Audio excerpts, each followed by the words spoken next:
You just have to put up with it if you're feeling sick.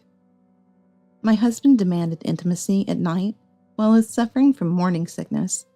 Seeing me refuse because of nausea, he looked thoroughly annoyed and tried to force his way.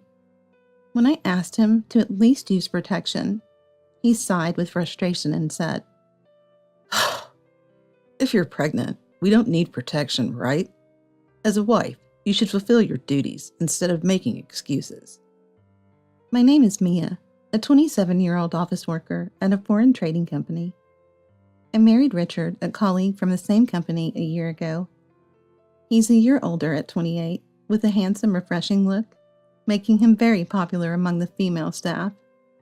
Moreover, as the ace of the sales department, he brings in results every month and has the trust of his superiors.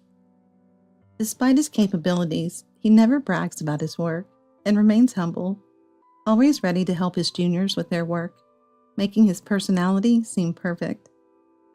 I was one of those who admired such a perfect husband. Surprisingly, he was the one who initiated our relationship. When I had finally completed a project after many overtime hours, he approached me out of the blue, invited me for a meal as a gesture of appreciation. I was surprised, but pleased to be approached by the senior I admired, and accepted the invitation to go to his favorite restaurant.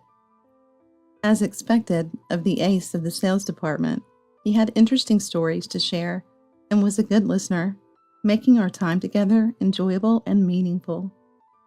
After that, we started going out for meals regularly, and before I knew it, our relationship had begun with someone I thought was out of my reach. The progression from there was swift, with us going out together in various places, and him supporting me both at work and personally, becoming my rock. On our first anniversary, at the same restaurant where we first dined, Mia, I can't imagine life without you. I want to make you happy forever. Will you marry me? He proposed with a bouquet of 100 roses. I'm so happy. Yes, I will marry you. Of course, my answer was a joyful yes. We announced our marriage at work, and our colleagues were happy for us, saying we made a perfect couple. Soon after, we had a lavish wedding ceremony. Our parents were moved to tears seeing me in my wedding dress, overjoyed for us. I couldn't believe this manga-like situation I was in, marrying the man I've always loved, and felt so happy it almost seemed like a dream. One day, feeling unwell with waves of nausea from the morning, I decided to leave work early as it wouldn't stop. Suspecting the cause, I used a pregnancy test, and it showed a positive result. Both my husband and I had been longing for a child, so I immediately sent him a message to share the news. He replied right away, sharing his joy. Later, I heard from a colleague that upon receiving my message, my husband was so overjoyed that he jumped around and cried at work. With this pregnancy, I decided to resign from my job. I loved my work and felt a sense of fulfillment, planning to work until the last possible moment before taking maternity leave. However, my husband didn't agree. Mia, I'm worried about you and our baby. I earn enough, so isn't it better if you quit your job? Put the baby and yourself first. He advised me to quit. Initially, I was resistant to becoming a housewife. But, given it was my first pregnancy, I was somewhat anxious, and above all, I was touched by my husband's concern and care for me and our child. So I accepted his suggestion and resigned. When I announced my resignation at work, my colleagues were very disappointed. But I was determined to do my best for my future with my husband's words in my heart. At that time, I thought I had an ideal husband who asked me to prioritize our child and myself over work, considering his earnings sufficient.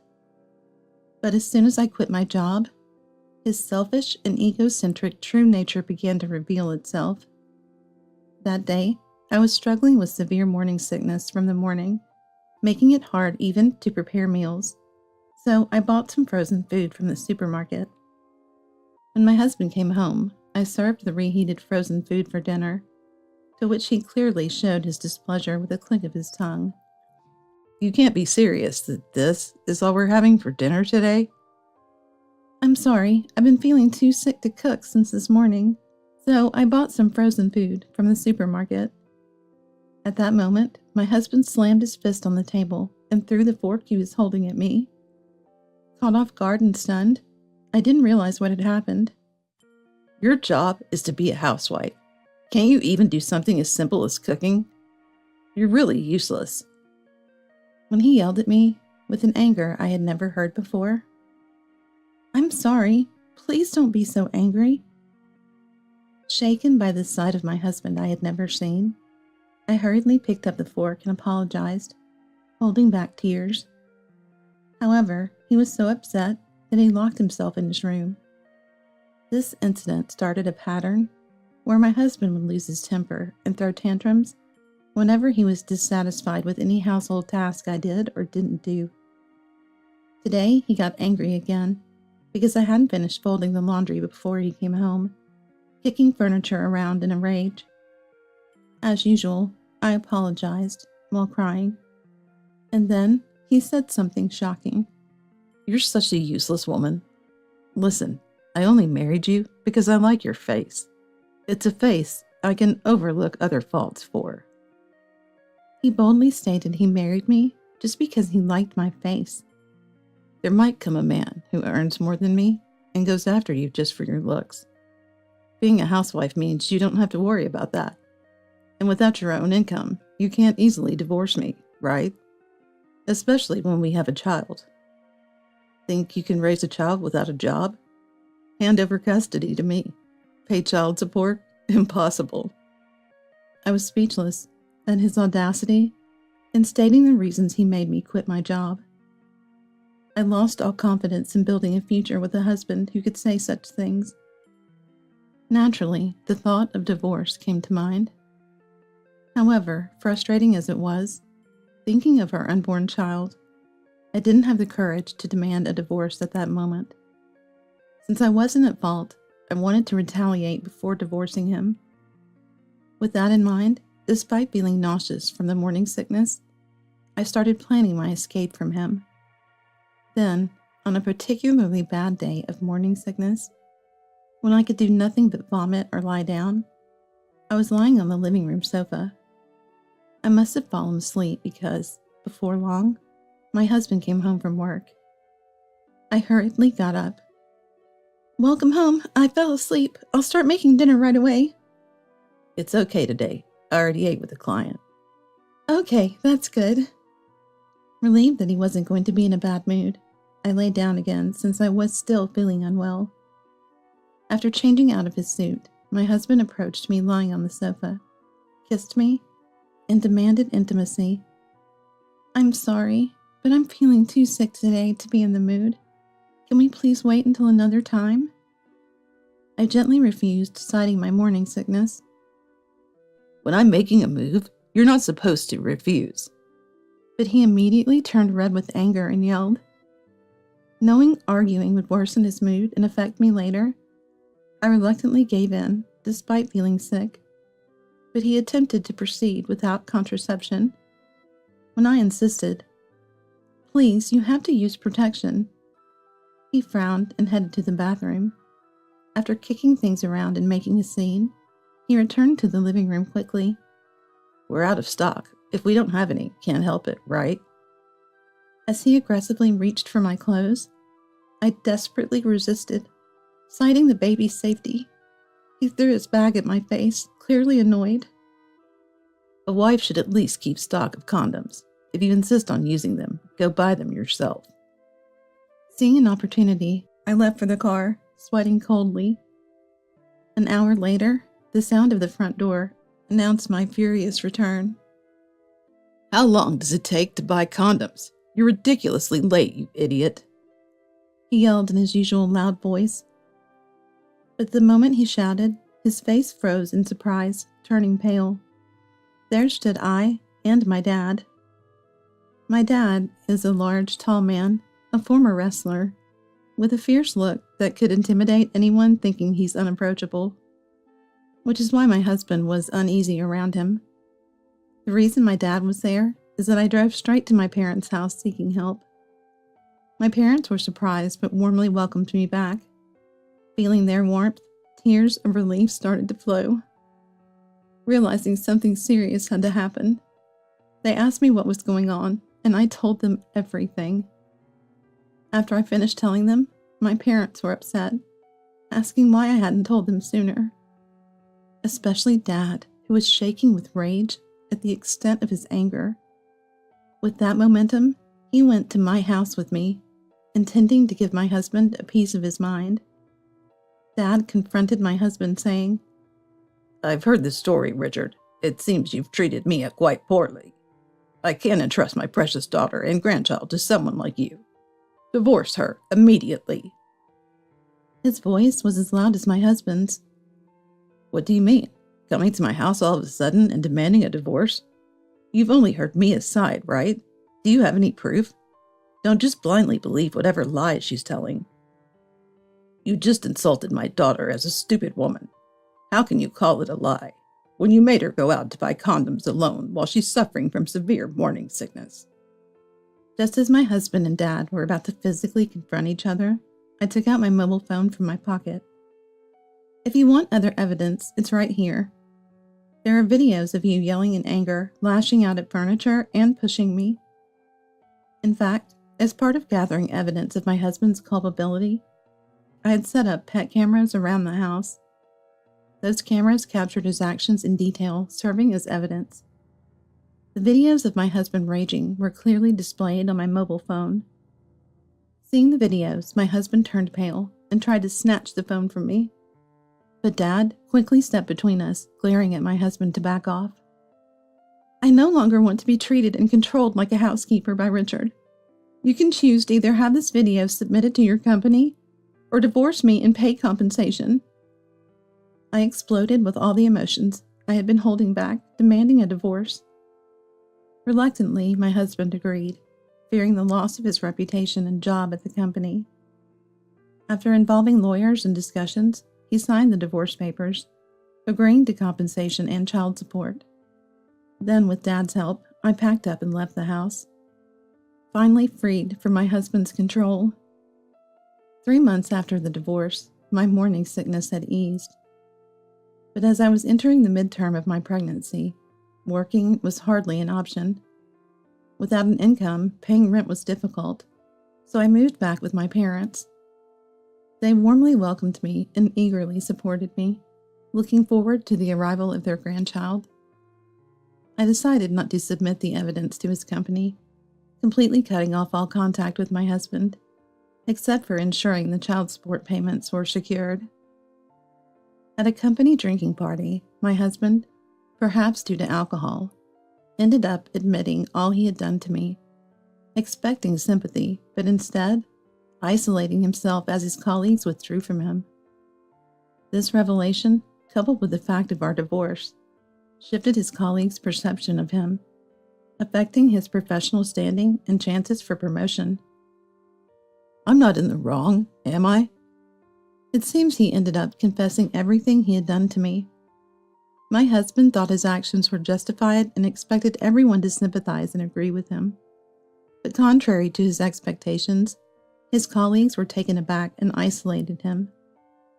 This, combined with the fact we were actually divorced, lent credibility to the story, and his previously built reputation in the company was tarnished, as his character came into question.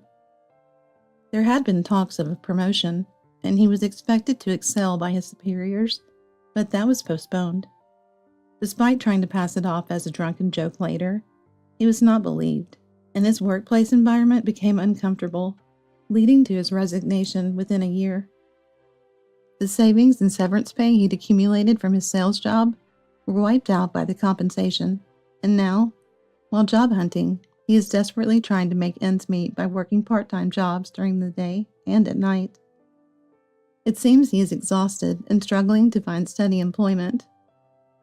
As for me, I'm living with my angelic child born safely at my parents' home, struggling with the unfamiliar challenges of motherhood and the fragmented sleep. I was nonetheless happy to have returned to my former job.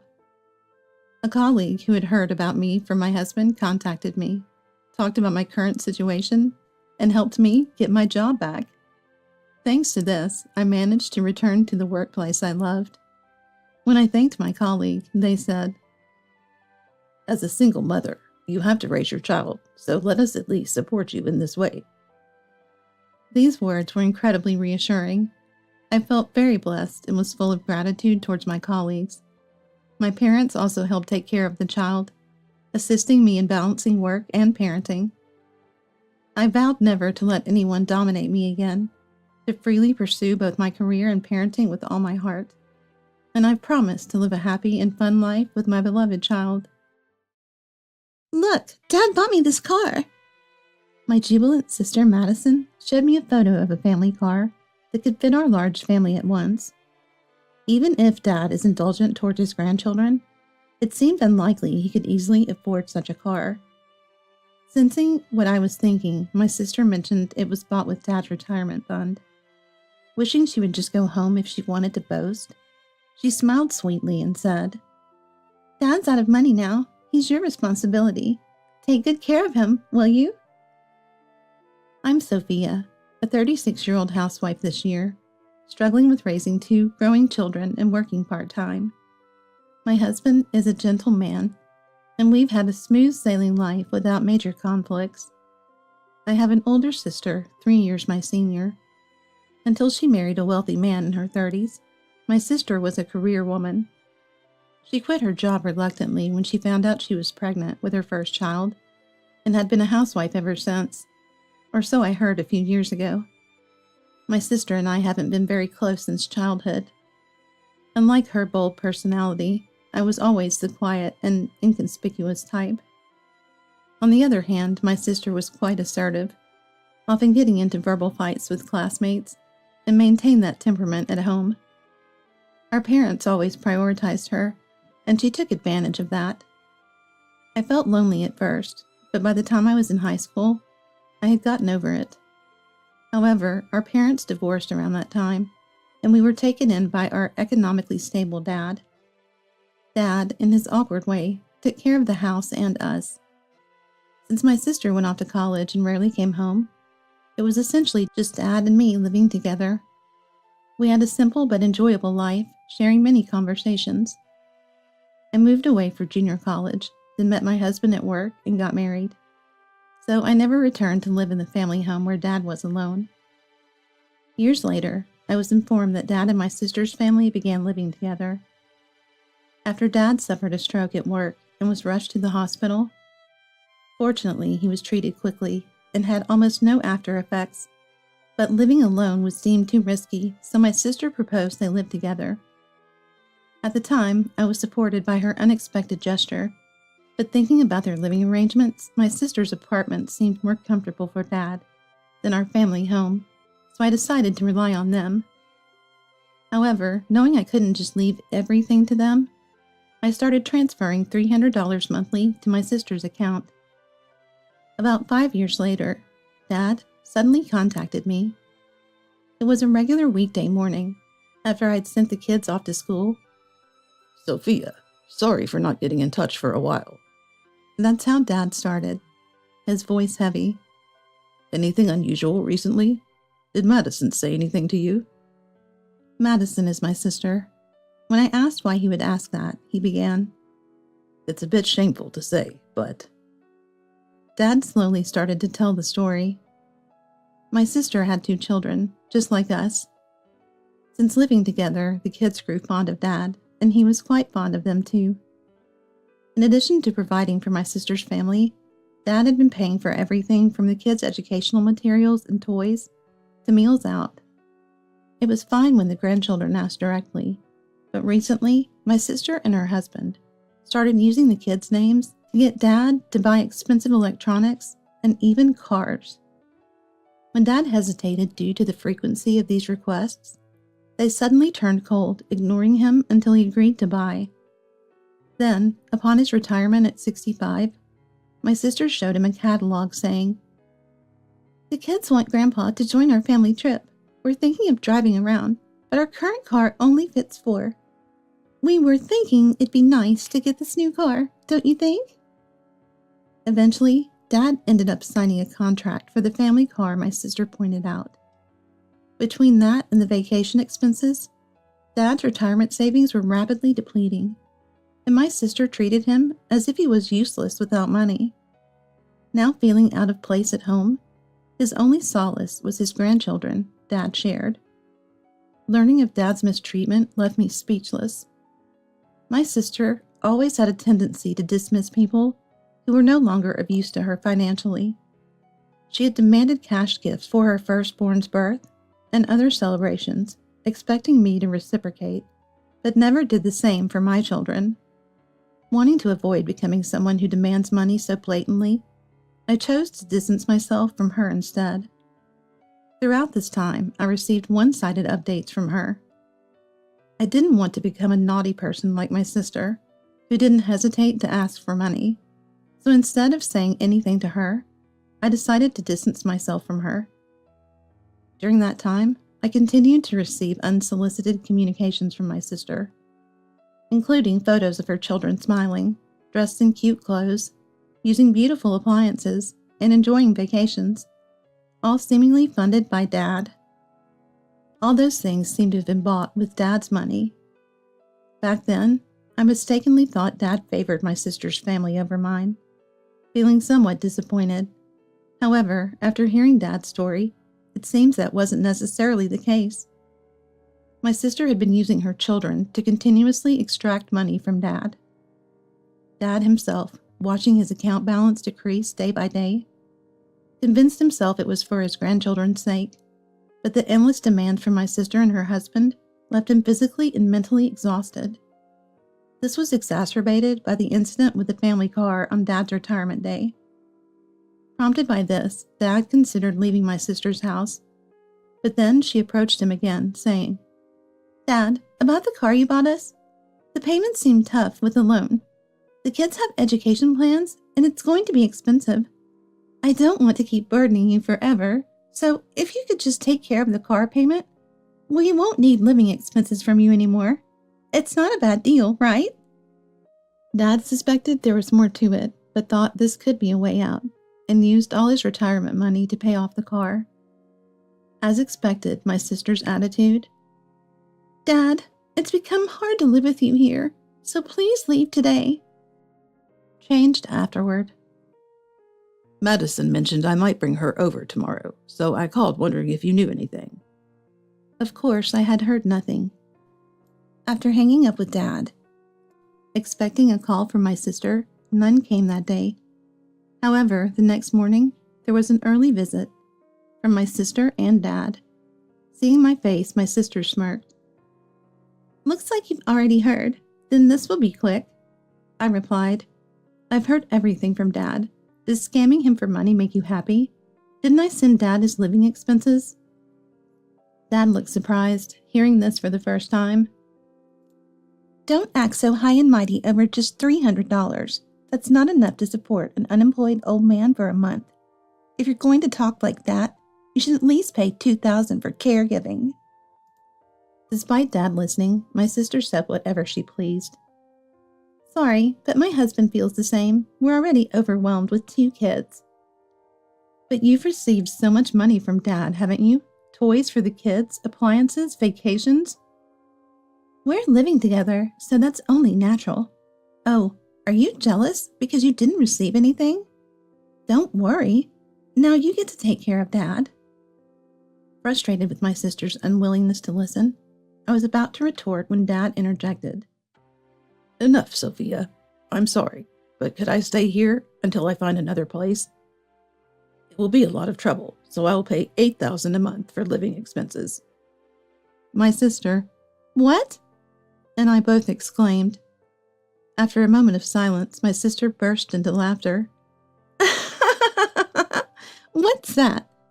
Make your lies a bit more believable. Sorry, but I don't have time for liars. This will be our last goodbye. I'll delete all your contacts. Don't bother asking for help." Hilarious. "Well, Sophia, it's all yours." After she left, Dad remained serious. It was implausible for Dad, now unemployed, to come up with $8,000 monthly. Honestly, my house was slightly cramped for a family of 4, Even though we were frugal, we didn't have enough savings to comfortably add another person. But I couldn't let Dad go back to my sisters. So, in the evening, when the whole family was together, we discussed and officially decided to live with Dad until he found a new place. Watching Dad, I felt an inexplicable sense of security, which would soon be explained. After a few months of Dad living with us, he and we adjusted to the new dynamics, fitting in as if he had always been a part of the family. I thought we should have called him sooner, but felt this worked out for the best. One day, we had an unexpected visitor at our house. It was my sister. Since it was a weekday, only Dad and I were at home. I considered pretending we weren't home, but Dad suggested we at least hear her out, so I faced my sister. "Sophia, good to see you. Dad, it's been a while." My sister looked away awkwardly upon seeing Dad's face. "What do you want?" "I heard we weren't supposed to be in contact anymore," I said coldly, to which my sister glared briefly before hastily changing her expression. "That's why I came here. Can we talk inside? It's important, and I don't want to be seen talking out here." Reluctantly, I let her in. Once we were inside at the dining table, "I'm in need of some money. Could you lend me some?" she immediately said. Dad and I exchanged surprised looks. "Doesn't your husband earn well? So just a little bit would help, right?" I was baffled by her request. As you can see, we live modestly. We don't have money to lend. "But you're living comfortably even with Dad here. Does that mean you have savings? You've always been good at saving." It seems she hadn't believed that story at all. I shook my head. "Madison, didn't you hear? We actually do get $8,000 a month from Dad for living expenses." "Huh?" My sister looked puzzled, then laughed mockingly. "Oh, that story. Still going with that? I've seen all of Dad's pay stubs while he lived with us, and there was never such an amount. Maybe during bonus months, but he's retired, right?" "Yes, even without bonuses, Dad almost always has that kind of income." Dad nodded in agreement, but my sister still refused to believe. "So you're saying you have enough to spare? My kids are going on their first field trip, so I need money for a backpack, lunch money." I sighed and replied, "Did you ever do anything for my kids? You ignored my pregnancy announcement. You only contact me when it suits you, and it's always about money. If your husband earns well, that should be enough. Why do you always need more money?" My sister fell silent, pondering, then suddenly stood up. "Fine. I can't expect anything from poor people. This really is the last time I'll have to see your annoying faces. Goodbye." She left hurriedly after her defiant parting words. "Even though you came to visit me, what's with that attitude?" Dad and I just shrugged at each other. If Madison had apologized sincerely, I might have told her the truth. With her attitude, she'd just try to take more if she knew about your real estate income. You do this, you don't need to work because of it. Maybe so. I've had enough of them while we lived together. No need to tell them anything now. Dad looked somewhat sad. It pained me to see Dad upset because of my sister. But knowing she can't get money from us anymore, I doubted we'd see her again. Yet, just 3 months later, she contacted us again. Surprisingly, from a payphone. "Hey, where have you been?" she ranted urgently. "Thought you said you wouldn't contact us again." "That aside, I don't have much time. I want to meet, so give me your address." Apparently, she had visited our old home without notice. We had moved and weren't there. After pressuring the neighbors, she learned that we had moved to a larger apartment and called to confirm. "So, you're saving money after all. You lied to me." I kindly reiterated. "We moved with Dad's help. The rent is more than double, but Dad suggested we get more rooms as the kids are growing." "That's impossible with just Dad's income. I told you." "Sure, if we're talking about earned income alone." "Huh?" I handed the receiver to Dad at that point. Dad spoke to my sister. "Hello, Madison. Actually, I have some income from real estate besides my salary. It was quite unstable back in the day, so I kept working at the company just to be safe. You know, even if you own an apartment, The income changes depending on the occupancy, right? By the time I retired, fortunately, I had managed to secure a comfortable margin, so I thought of keeping it as an asset. What? You kept such important information to yourself during tough times? Overriding Dad's voice, my sister shouted in a piercing, loud voice. I could faintly hear the sound of a few coins being inserted from the other end. Dad, I'm sorry for being such a foolish daughter. I have one last request. Actually, my husband was into stocks, and they crashed badly. He even dipped into the company's money and got fired, leading to a huge debt. Now we're all struggling to make ends meet. The kids have even lost weight. Could you help us out for a while?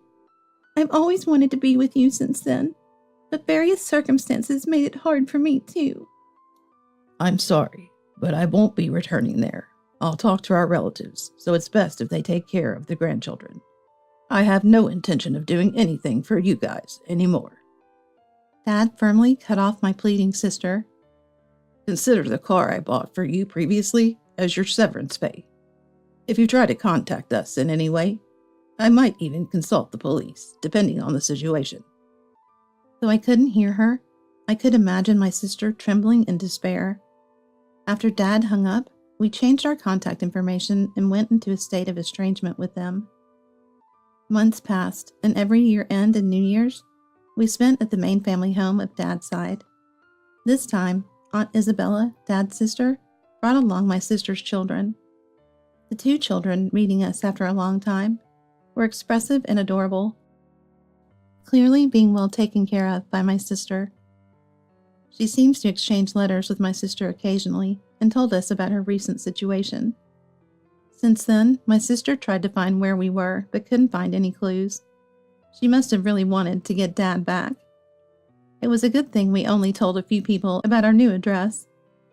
Moreover, my sister's husband, believing Dad had income from real estate, ventured into real estate investment without proper study and failed quickly. This made their living situation even harder, and they eventually sold the car Dad bought for them. Plans for a family vacation we had been planning for a while were also scrapped due to these issues, and the relationship between the couple and their children worsened, almost breaking down. At least the children can live comfortably since they have Aunt Isabella. Aunt Isabella, who loves children but was not blessed with her own, said, "I'm happy to have found new joy at this age." The same goes for Dad, who now takes great care of my children. Initially, it was supposed to be until Dad found his next home, but his income had been a great help, and the kids have grown to love their grandfather dearly. Thanks to Dad, we were able to move into a larger house, so we've decided to continue living together, with the promise of taking care of him in the future. Recently, seeing Dad helping the kids with their school homework made me feel happy and my cheeks loosen up. I'm relieved that Dad has found a new purpose in life that replaces work.